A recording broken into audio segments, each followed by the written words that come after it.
तो सारनाथ पहुंच चुके हैं पीएम मोदी और सीएम योगी आदित्यनाथ। सीधी तस्वीरें आपको हम दिखा रहे हैं। दिव्य और भव्य लाइट एंड साउंड शो का भी यहाँ पर आयोजन है, उसी को देखेंगे। उसी को देखने के लिए यहाँ पर पहुंचे हुए हैं। अनेक ऋषियों ने तपस्या की, योग साधना की और निर्वाण प्राप्त कर यहाँ की मिट्टी को पावन कर दिया। इसका एक और प्राचीन नाम है मृगदाव, यानी हिरणों का झुंड। यहाँ के उपवन में हर तरफ कुलांचे मारते हिरण नजर आते थे। लगभग 2700 साल पहले यहीं की पगडंडियों पर अंकित हुए थे बुद्ध के चरण चिन्ह। तथागत के चरण स्पर्श से तीर्थ बन गई थी सारनाथ की ये पुण्य धरा। इस स्थान से जहां आप बैठे हैं, बुद्ध ने अपना पहला धर्म उपदेश दिया और शुरुआत की एक नई विचारधारा की, जो आज भी मानव जाति के लिए सार्थक है। तो चलिए इतिहास के पन्नों को पलटें, यहाँ की गूंजती आवाजों को सुनें और बुद्ध के कथन को अपने जीवन में उतारें।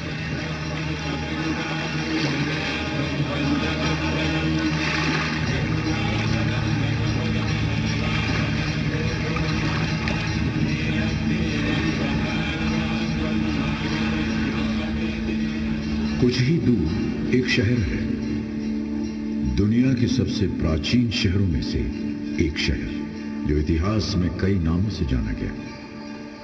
सबसे पहले काशी, फिर बनारस और अब वाराणसी।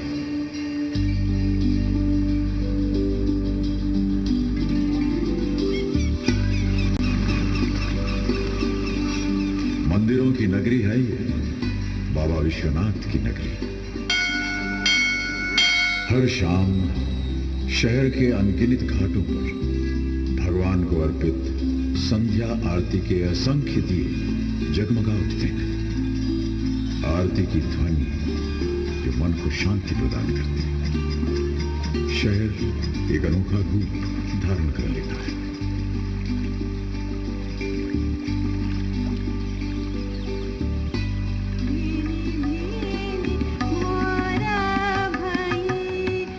यहाँ कई प्रसिद्ध संगीतकारों ने जन्म लिया और पले बढ़े।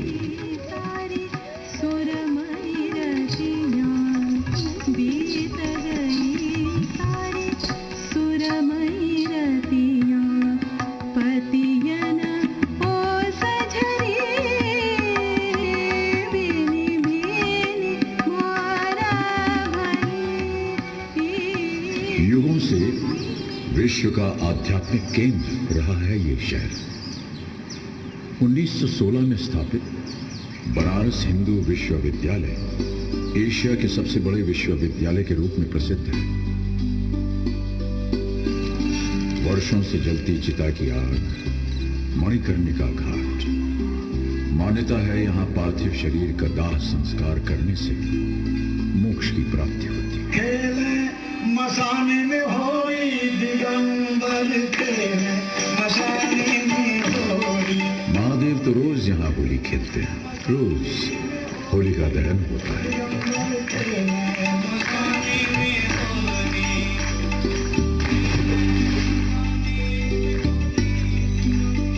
जिंदगी से धड़कती उमंगें सजोई ये गलियां, यहीं तो बसा करते थे कबीर, बसे थे तुलसीदास। मनुष्य के हाथों ने बनाई ये अभूतपूर्व नगरी, और वो ही शांति की तलाश में गंगा में डुबकी लगा तन और मन की शुद्धि पाने, आध्यात्म की जिज्ञासा लिए यहाँ खींचा चला आता है। वाराणसी सिर्फ एक प्राचीन नगरी ही नहीं, मनुष्य और उसकी श्रद्धा का इतिहास है। ये शहर कैसे बसे, इनको बनाया किसने?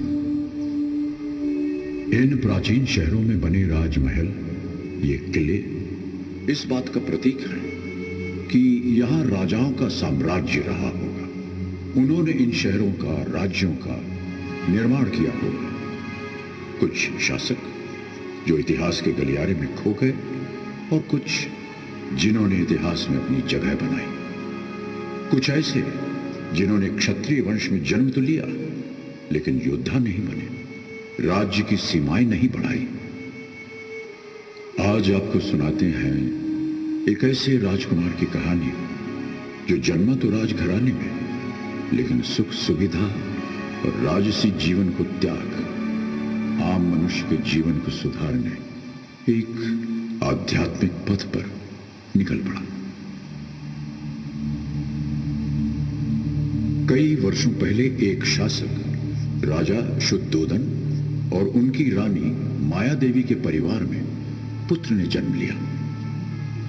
यह बालक किसी महल में नहीं बल्कि एक उपवन में पैदा हुआ। लुम्बिनी उपवन में एक राजकुमार ने जन्म लिया। उसके चेहरे पर पड़ रही सूरज की रोशनी उसे एक अलौकिक चमक दे रही थी। शायद ये कोई संकेत था। ग्रहों की स्थिति समझकर यह धारणा भी बनी कि यह बालक या तो एक महान राजा बनेगा या फिर एक आध्यात्मिक गुरु। बालक का नाम सिद्धार्थ रखा गया।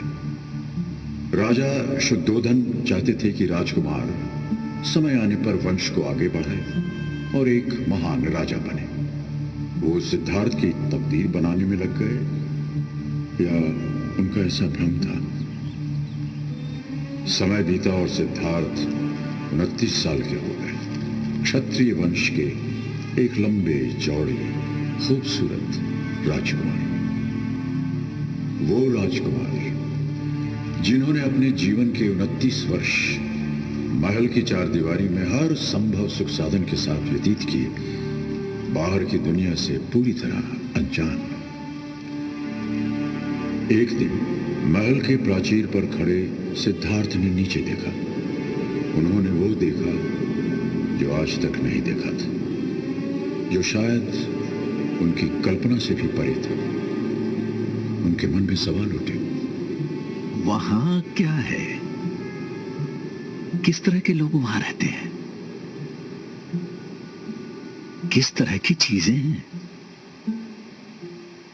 मैं जानता नहीं, कभी देखा भी नहीं, पर देखना चाहता हूं।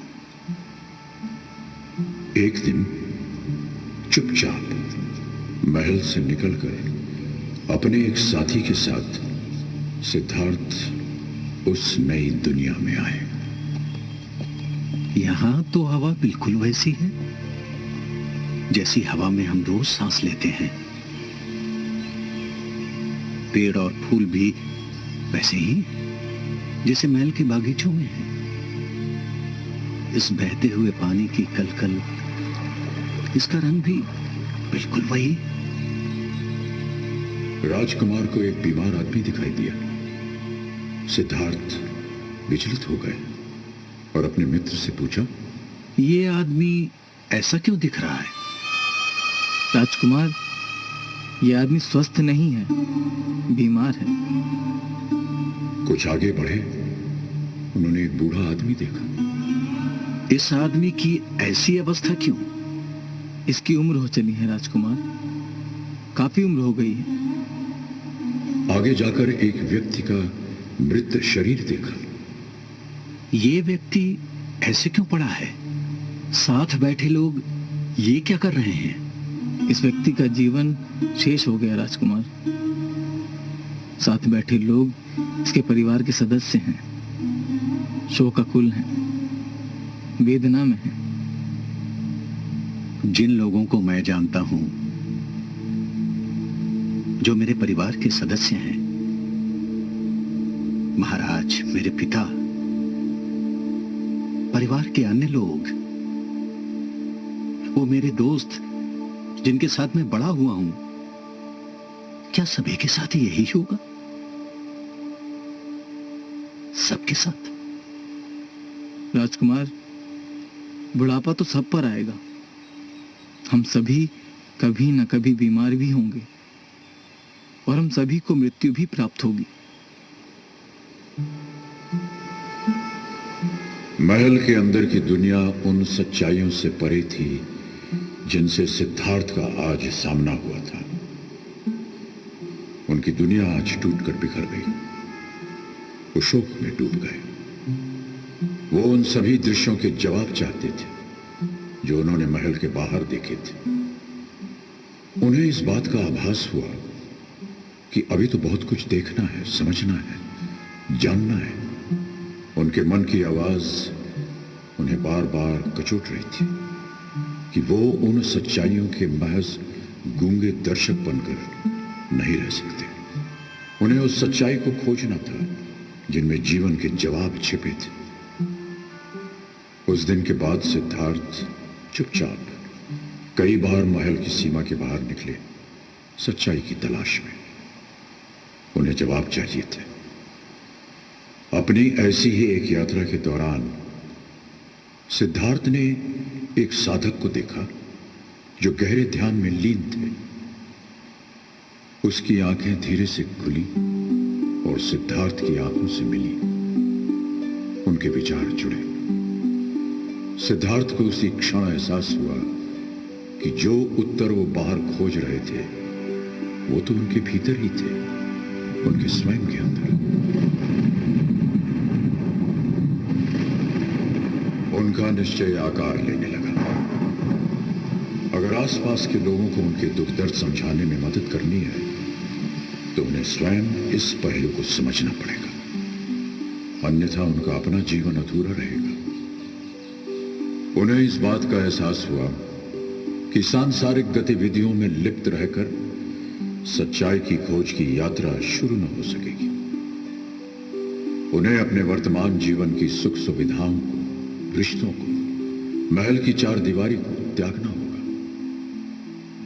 एक रात सिद्धार्थ चुपचाप अपनी पत्नी, पुत्र और महल को छोड़कर विलासिता और सुखों से भरे जीवन को त्याग कर एक साधक बन गए।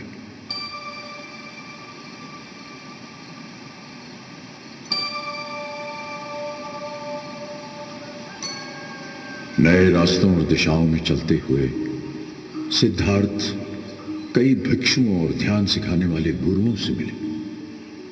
उनकी पद्धति सीखी और उसमें महारत हासिल की। वो गहरे ध्यान में लीन होते गए। एक आश्रम में 5 भिक्षुओं के एक दल ने उन्हें ध्यान की इस अवस्था में देखा।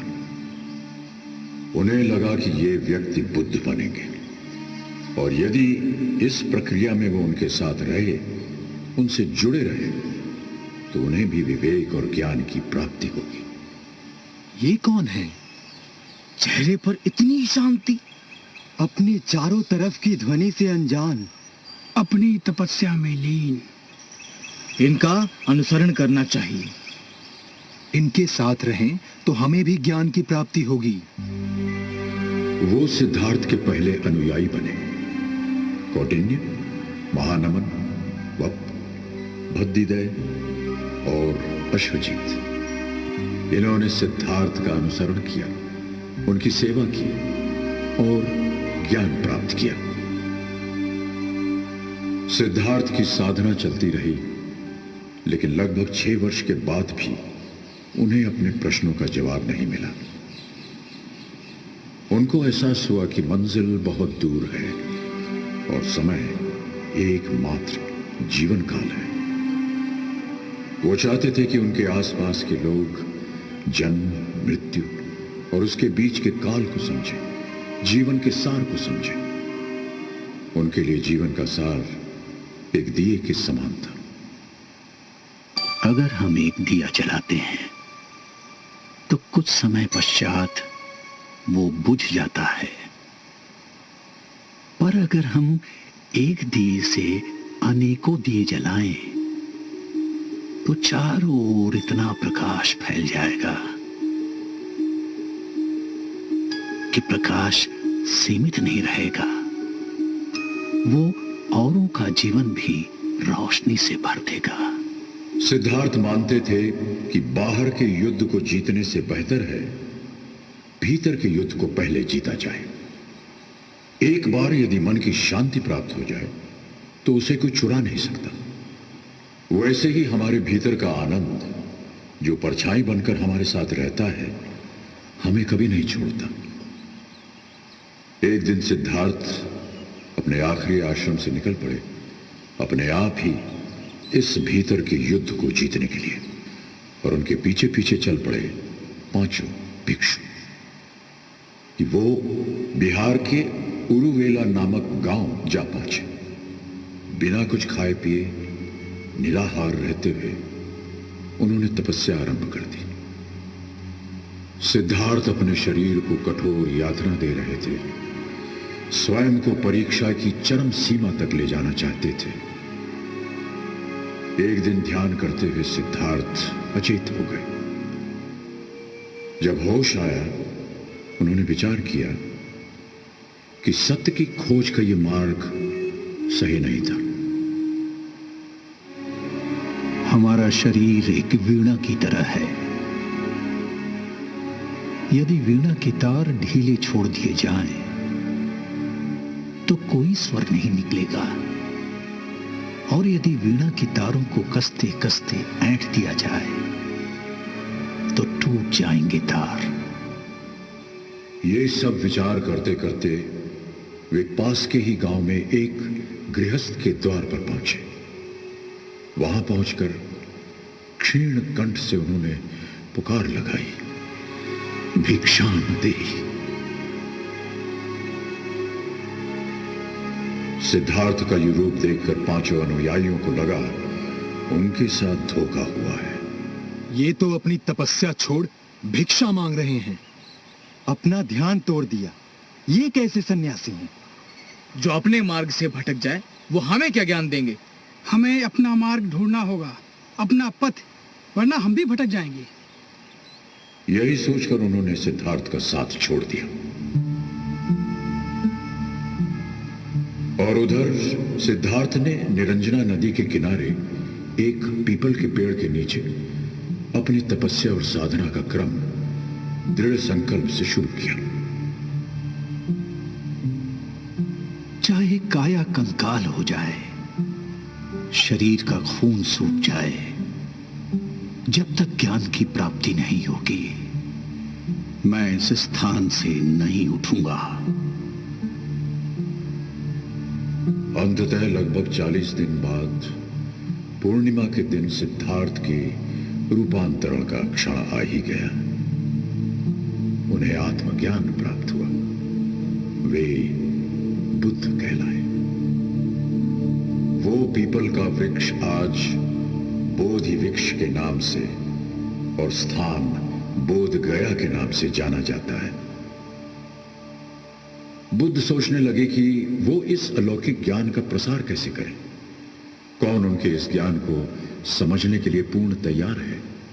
उनका ध्यान उन 5 भिक्षुओं पर गया जो उन्हें छोड़कर जा चुके थे। बुद्ध निकल पड़े सारनाथ की ओर। यात्रा और ध्यान करते हुए बुद्ध सारनाथ पहुंचे। बुद्ध के कदम रखते ही वहां का सारा वातावरण मानो निशब्द हो गया। जो बुद्ध को साधना भ्रष्ट समझते थे, वो बुद्ध के चमकते चेहरे की अनोखी आभा देखकर विनम्र हो गए।